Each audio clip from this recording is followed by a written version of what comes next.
Hey, what is going on, guys? It's Young here, and today I'm back in our Fortnite video. And today's video, I want to share with you guys the best settings to use here in this season. I'm going to show you guys the settings that I currently have and that I use and that I would recommend for you guys to try out if you are looking for some new settings to improve your building and also your aim. So definitely stay tuned to the video if you guys want to know the settings that I currently have. And real quick, before I get into the video, I have a V-Buck giveaway. I give away 2,000 V-Bucks every single Friday. So if you guys would like to participate in the next giveaway and win some free V-Bucks, all you guys have to do is to drop a like on this video. Make sure you guys do subscribe to the channel. Hit that notification bell so you guys get notified for every single new upload and when I announce the winners every Friday. And lastly, make sure you guys put down your Xbox gamer tag, your PSN gamer tag, or Epic account down in the comment section below, and you guys will be automatically entered into the giveaway. And lastly, if you guys like to support me in the item shop, all you guys have to do, go down to the bottom right, hit on support a creator, type in my creator code, which is Young Humor, and you guys will have me added and supported as a creator in the item shop. And alright guys, let's go right to the video. Alright, so in this video, I want to share with you guys all of the settings that I have and that I would recommend for you guys to try out if you are looking to improve your aim, building, and just your overall mechanics in this game. So going into the settings that I have, I'll show you guys everything from binds to video settings, but most importantly, want to show you guys the sensitivity settings that I have and that I made adjustments to that have really made a big difference on my aim and just my overall consistency on building and editing. So as far as my video settings, I don't have any colorblind, but you can put on the last one if you want to maybe give you a little bit better color. But always the best way to improve the colors of your game and just how it looks are going to be in your monitor or TV settings. You just want to adjust the saturation. That's always going to be the best way to go about it. So as far as the game settings, what you want to have on is the auto consumables to the right, the auto open doors, confirm edit on release, and then the last one you want to make sure you have off is going to be the record replays. Those four you want to make sure that you have adjusted to.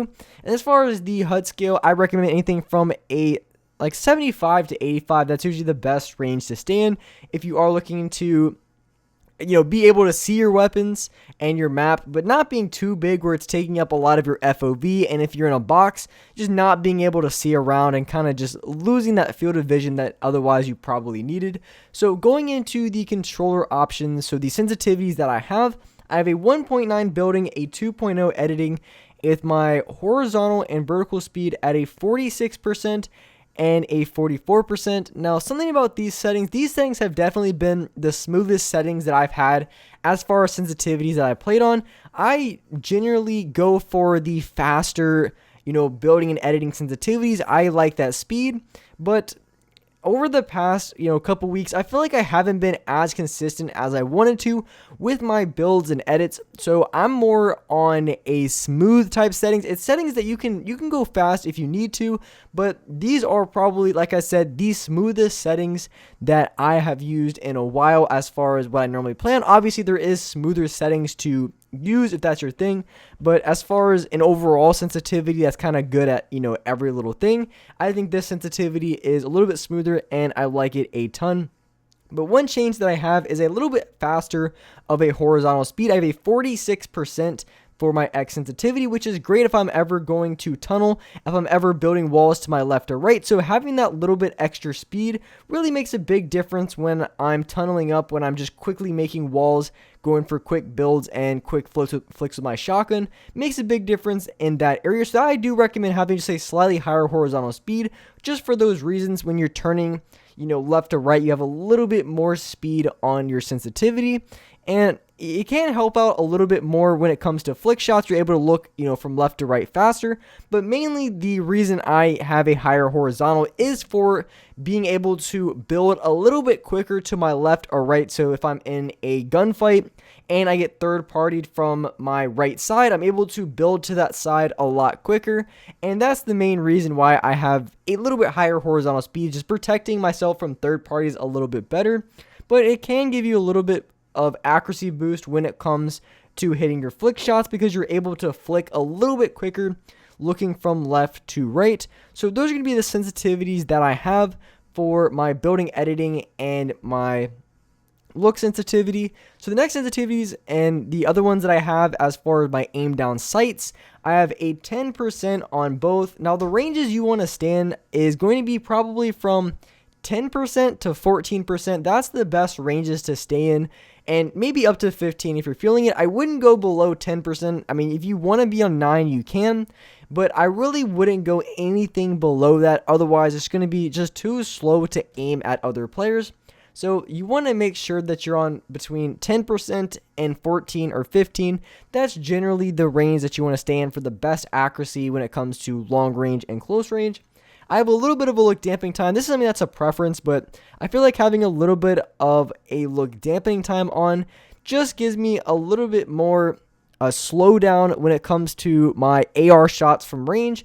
So if you guys like it, if you guys don't, it really just depends. It's a personal preference. And then my dead zones, I have a 13% for my left stick dead zone, and I have a 10% for my right stick dead zones. This ultimately just depends on your controller, because if you have more stick drift, then you want higher dead zones, and if you have less stick drift, then you want to play on lower dead zones, because the lower your dead zones, the more responsive your controller is going to feel, which means you're going to be a lot better at building, editing, aiming, and really just overall mechanics, movement if you have low dead zones, because everything's going to feel super responsive and you're going to have more control over your character and your crosshair when you are going for different mechanics like building, editing, and aiming.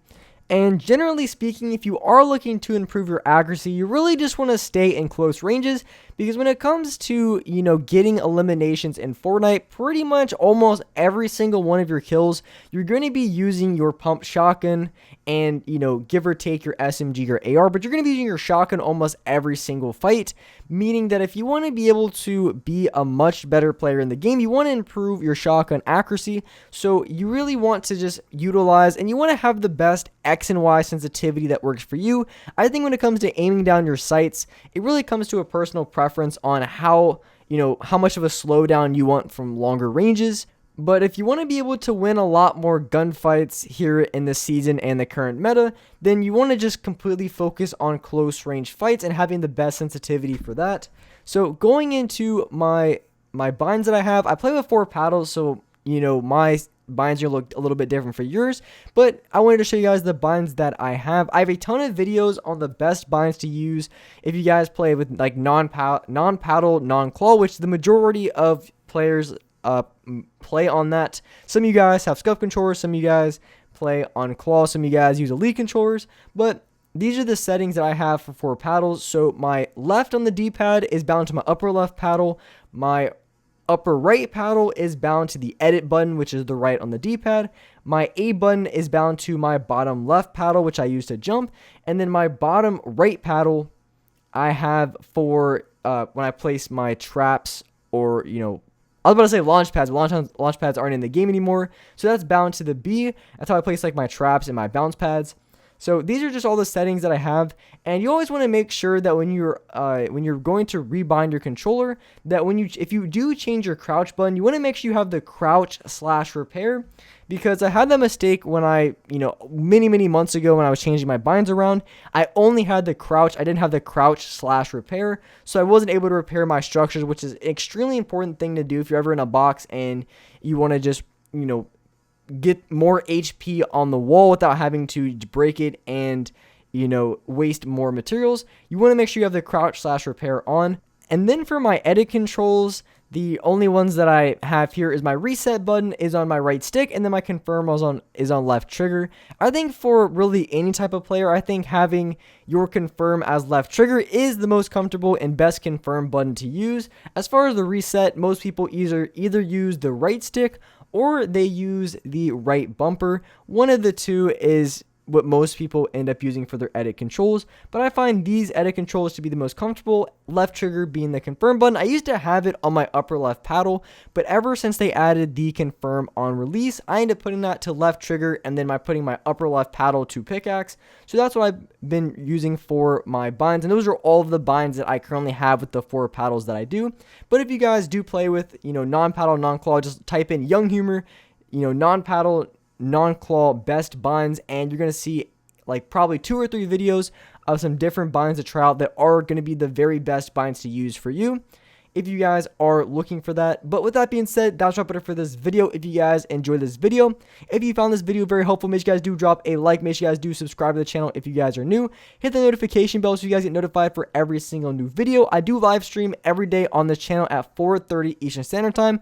It's a ton of fun, so make sure you guys hit the notification bell so you guys will get notified every single time I go live here on this channel. But with that being said, I really appreciate you guys watching the video, and alright guys, I'll see you next video.